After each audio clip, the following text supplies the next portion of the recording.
नव नव भक्ति संगीतक आनंद लेबऽ के लेल हमर यूट्यूब चैनल मैथिली भक्ति संगीत के लाल बटन दबा के सब्सक्राइब करू आ घंटी के निशान के जरूर दबाओ।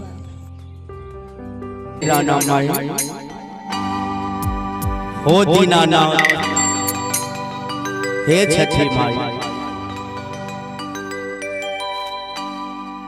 और एक गीत की रचना की है राम नारायण मंडल जी जे नेपाल से छे।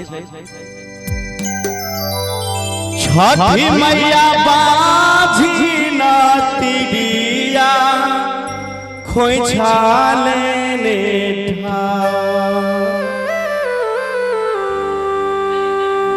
हे राम मैया बाजी ना तिरिया खोइछा लेने राना मैया दियो ने गोदिया में यहाँ ये गोला। राना मैया दियो ने गोदिया में यहाँ ये गोला। छठी मैया बाजी ना तिरिया खोइछा लेने था। राना मैया बाजी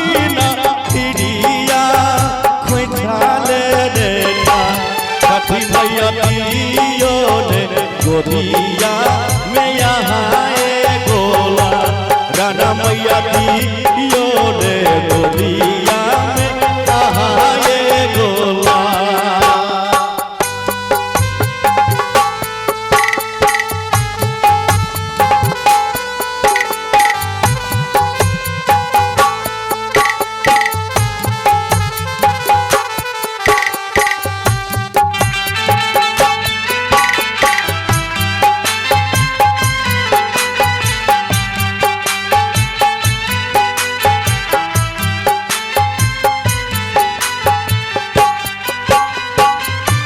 छठी मैया सुबाबा चढ़ैबा तोरा या गासा।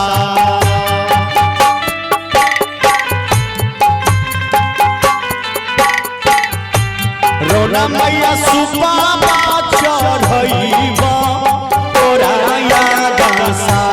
रोना मैया दियो ने रोना मैया नटुआ नाचाई देवा पोखरी रोना मैया नटुआ नाचाई देवा पोखरी के घाट।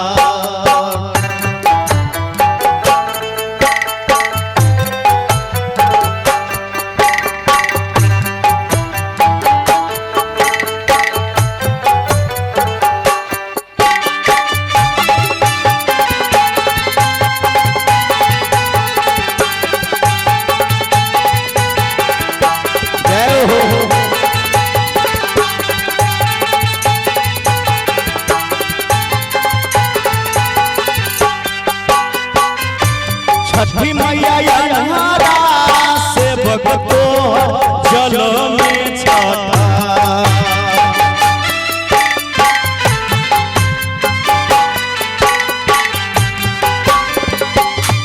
छठी मैया अन्हारा से छठी मैया अन्हारा से जल में छाता। रोना मैया दियो ने रोना मैया दियो ने नैना देखब संसार।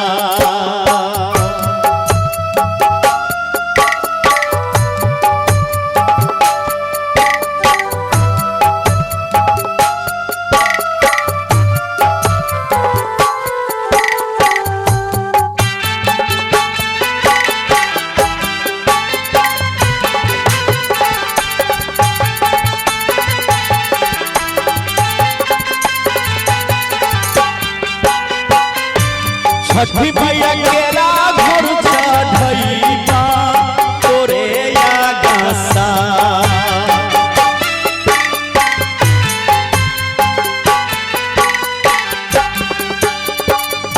हे छठी माई जो हमारे मन के आस पूरा हेते। जब हमरा घर में पाथर पर दुईभ जन्मते, छठी मैया केरा घर चढ़ईबा तोरा या कासा रोना मैया दियो ने नैना देखब संसार रोना मैया दियो आसे का देखब संसार।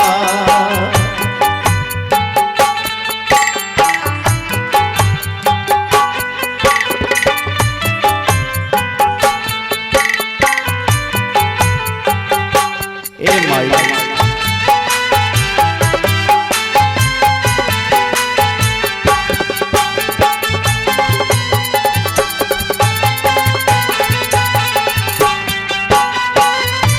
छठी मैया निराधान शंभु करई छपुकार।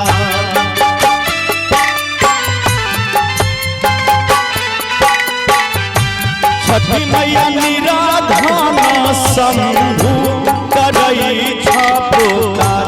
राना मैया राइटर रामानारन के करुणे